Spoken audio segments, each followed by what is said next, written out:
obrigado pelo convite de mais uma vez estar aqui, dessa vez para discutir a questão da integração regional e do Mercosul. Eu acho que quando a gente analisa a questão do Mercosul, não pode ser analisada individualmente, isoladamente, do contexto geral da política externa brasileira. Quer dizer, durante esses últimos 12 ou 13 anos, o discurso do governo brasileiro colocou o Mercosul e a integração regional no centro da política externa. Cansamos de ouvir os discursos e comunicados dizendo que os dois são temas centrais da política externa brasileira. Depois de 13 anos, os dois, a integração regional e o Mercosul, são dois dos maiores problemas da política externa brasileira. Por que isso? Eu acho que o Mercosul, assim como todos os outros aspectos da política externa, tem que ser visto dentro de um contexto mais amplo. Quer dizer, o PT, quando chegou ao governo, trouxe uma nova visão de mundo para a política externa brasileira e uma influência partidária muito grande na formulação e na execução da política externa. Uma das coisas que foi dito repetidamente é que o Brasil, com o governo Lula e agora Dilma, fez a opção sul-americana, está nos documentos, e que o Brasil não enfrentaria sozinho os desafios da globalização. A sua ação no mundo seria feita junto com os países aqui da região. E, coerente com essa visão estratégica, o governo brasileiro favoreceu a expansão do Mercosul, segundo a doutrina vigente, para se opor à hegemonia americana aqui na região. Eu acho que o Mercosul tem que ser visto dentro desse contexto. Quer dizer, a expansão do Mercosul, uma série de outras políticas e afinidades ideológicas, de paciência estratégica, tudo isso que decorre dessa visão de mundo e dessa visão estratégica, ajuda a entender o que aconteceu no Mercosul. O Mercosul, no fundo, não é um acordo entre governos da região, é um acordo entre estados. E aí eu divirjo um pouco do Regis. Eu acho que o Mercosul, originalmente, ele não tinha essa visão de multifuncionalidade como tem hoje. Era um acordo, sim, de comércio, um acordo de liberalização comercial, de abertura de mercado. Não era mais do que isso. Com essa nova visão do PT, o Mercosul se transformou de comercial para multifuncional, como eles chamam, e passou a ter uma série de crises institucionais na área comercial. E é bom dizer que, no início, antes de 2002, o Mercosul já tinha esse componente social, político, mas que não era prioritário, não era o centro das discussões. Havia grupos de trabalho, de direitos humanos, de meio ambiente, de educação, enfim, havia. E o problema é que, nesses últimos anos, o Mercosul praticamente se transformou num fórum de discussão político e social. Se os senhores lerem os comunicados finais das reuniões presidenciais, os senhores vão ver isso. A grande parte dos comunicados, ou a quase totalidade dos comunicados, se concentra em temas que não são comerciais. Criaram até o Mercosul indígena. Criaram, enfim, uma série de coisas que não tem nada a ver com o espírito e o corpo do tratado. Então, eu acho que o Mercosul, por causa dessas distorções todas, criadas por essa percepção. Quer dizer, o governo do presidente Lula e da Dilma tem a percepção de que a Aliança Brasil-Argentina é o centro do processo de integração. E o Mercosul é central nisso. O Mercosul precisa se expandir, incorporar outros países para que possa fazer o que eles tinham pensado originalmente, quer dizer, fazer a expansão para que essa opção sul-americana possa ganhar força. E isso não foi o que aconteceu. Quer dizer, em termos de integração regional, o que se viu nesses últimos 12, 13 anos foi a desintegração regional.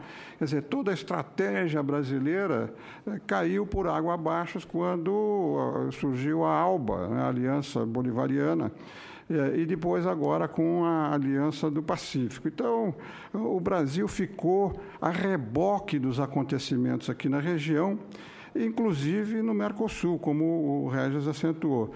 Do ponto de vista empresarial, para os senhores terem uma ideia, no fim da década dos 90, o Mercosul representava 16% do comércio exterior brasileiro. Hoje não representa 10%, ficou marginal do ponto de vista do interesse geral do comércio exterior brasileiro. E se concentrou, como eu disse, mais na área social e política. O Mercosul, na minha visão, está, sim, marginalizado nas negociações comerciais. Eu acho aí também por uma visão equivocada do governo na estratégia de negociação comercial. Quer dizer, nós colocamos toda a nossa ênfase na negociação da rodada de Doha, que fracassou, e agora em dezembro ela vai ser encerrada melancolicamente, e nós deixamos de fazer como os outros países fizeram. Enquanto corria a rodada de Doha sem avanço, os países todos se envolveram em negociações. Tem mais de 400 acordos registrados, notificados na Organização Mundial de Comércio. E o Mercosul tem 3 ou 4, como a gente sabe. Então, é uma situação muito complicada, e essa interpretação que o Regis deu de que as regras podem ser aplicadas flexivelmente, eu concordo, mas não é o que o governo faz. Quer dizer, mesmo agora com a União Europeia, a ideia foi negociar com uma única voz.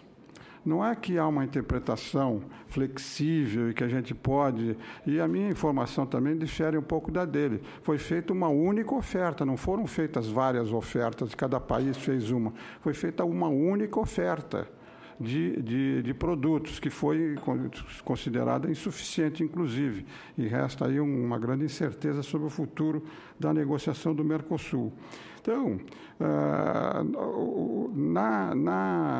para mudar isso, tem que mudar a filosofia. Quer dizer, como é que a gente pode propor a ampliação das negociações comerciais do Mercosul quando a visão é de não fazer esses acordos? Quer dizer, nós estamos insistindo muito, setor privado, nós lá na Fiesp estamos insistindo muito para que o Mercosul amplie a sua rede de acordos. E o governo respondeu, tá bem, então vamos negociar com o México, vamos negociar com a Colômbia, com o Peru, com a Líbia, com não sei quem, com a Líbia não, com o Líbano,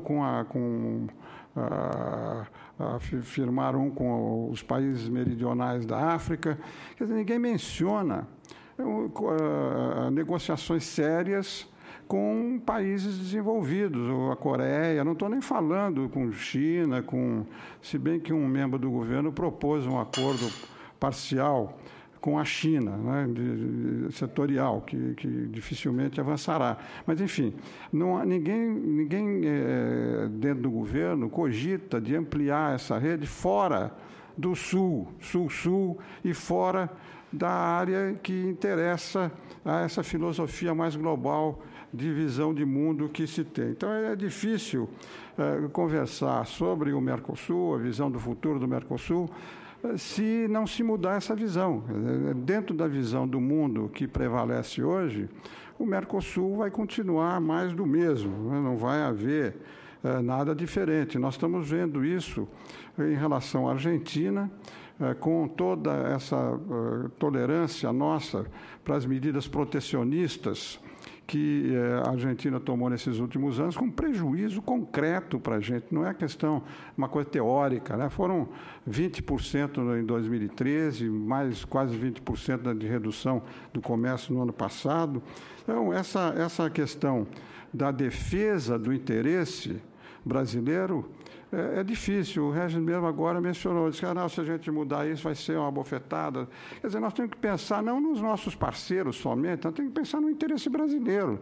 Quer dizer, se interessar o Brasil fazer isso, vamos fazer. Nós temos que pensar, antes de pensar na solidariedade e tal, que é importante. O Brasil tem uma presença grande aqui no continente e interessa ao Brasil melhorar. Nós estamos ajudando dentro desse fundo estrutural que existe no Mercosul. O Brasil põe 70% dos recursos lá e colocou muito dinheiro nisso. Nós estamos fazendo esse papel. Agora, nós não podemos ficar amarrados a políticas que são contrárias ao nosso interesse. Na Argentina, claramente, nesses últimos anos, a política foi contrária ao interesse brasileiro. E o Brasil cunhou a expressão da paciência estratégica. Não, com a Argentina, a gente aceita tudo, é paciência estratégica, não sei o quê. O que está acontecendo com a Venezuela agora é outro exemplo de políticas que contrariam o interesse do Brasil. Quer dizer, não só nós nos engajamos muito, o que foi positivo na área comercial, e temos um grande saldo na balança lá, mas há um problema sério, a Venezuela não paga. E o que nós estamos fazendo? Nada.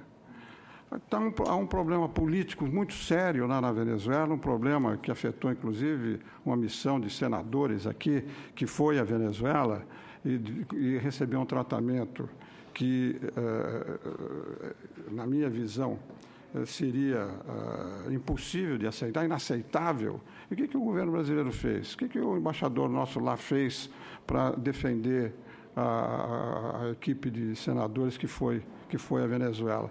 Isso é uma questão importante. Agora, está havendo uma série de problemas lá na questão da democracia, na questão dos direitos humanos. O que o governo brasileiro tem feito?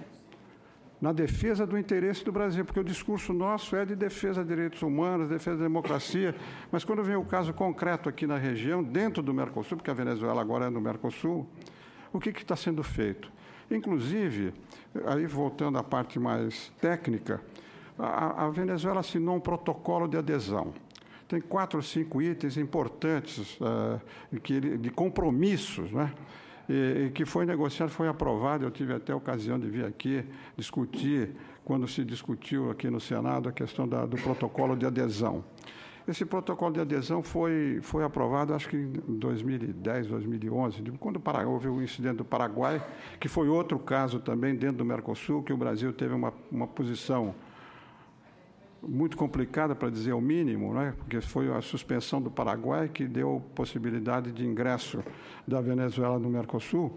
Aí, logo depois da intervenção do Mercosul no Paraguai, se assinou o protocolo de adesão. Então, acho que foi 2011 ou 2012.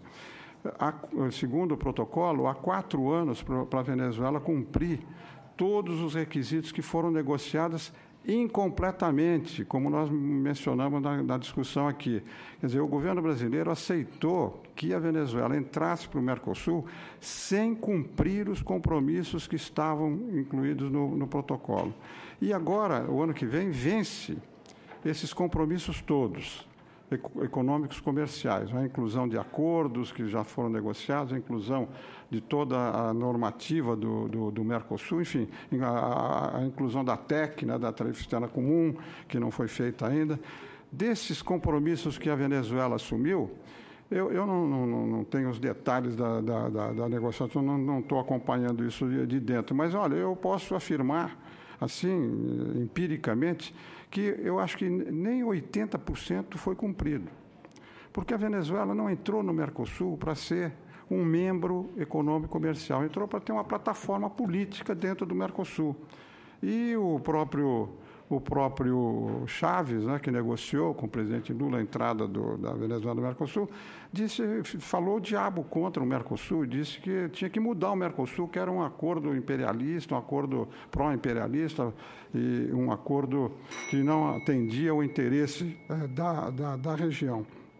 Então, eu acho que enquanto prevalecer essa visão ideológica, né, político-partidária, vai ser muito difícil a gente mudar o Mercosul. As mudanças vão ter que ser feitas para defender o interesse brasileiro, e nós temos que recuperar o Mercosul original, o Mercosul inicial. Eu fui o primeiro coordenador nacional do Mercosul. Eu sei por dentro como é que era, e estou acompanhando agora, vejo como é agora. Então, nós temos que voltar à origem do Mercosul. Eu acho que o Mercosul foi importante, continua importante e poderá ser importante na medida em que se mude o que está aí e que se restabeleça a prioridade econômica comercial para se aumentar a participação do Brasil e que volte a ter uma visão estratégica. E com isso eu termino. Os senhores terem uma ideia, do ponto de vista do Brasil dentro do Mercosul, hoje o principal parceiro do Brasil é a Ásia e a China.